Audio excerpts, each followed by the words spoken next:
யாரோரும் எதையோ சொல்றாங்கன்னு சொல்லி போட்டு கண்டதை படிச்சுட்டு கடவுள்னா யாருன்னே தெரியல, நம்ம கோபம் வேகமோ என்னென்னமோ சிக்கிக்கிட்டு என்ன பண்றோம், இந்த கடவுளை பத்தி அவர் மேலேயே பல நேரம் நம்ம கோபம் தருது. சாமி ஏன் தான் அப்படி பண்ணுது, சாமிக்கெல்லாம் அறிவு இருக்காயா, சாமிக்கெல்லாம் கருணை இருக்காயா அப்படின்னு கண்டது நமக்குள்ள தடுமா இருக்கிறோம்.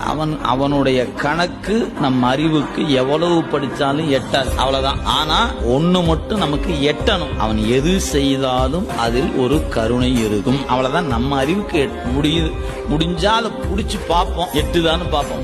எட்டு இல்லையா, சாமி உன் கருணை எனக்கு இன்னும் எட்ட மாட்டேங்குது சாமி, கையெடுத்து கும்பிட்டு நின்று தப்பே இல்லை, எனக்கு இது ஏன்னு தெரியலீங்க, ஏன்னு தெரியலீங்க அப்படின்னு நம்ம போட்டு நின்னா ஒருபோதும் புலப்படக்கூடியது அல்ல. அந்த கெப்பாசிட்டி நம்மகிட்ட இல்ல. அந்த கருணைய விளங்கி கொள்ளக்கூடிய தகுதி நம்ம இடத்துல வேணும், அறிவை வளர்த்திருக்கணும், அந்த நேசத்தை வளர்த்திருக்கணும். அந்த நேசம் நம்மகிட்ட இல்லாம அந்த கருணையை உள்வாங்கிக் கொள்ள இயலாது.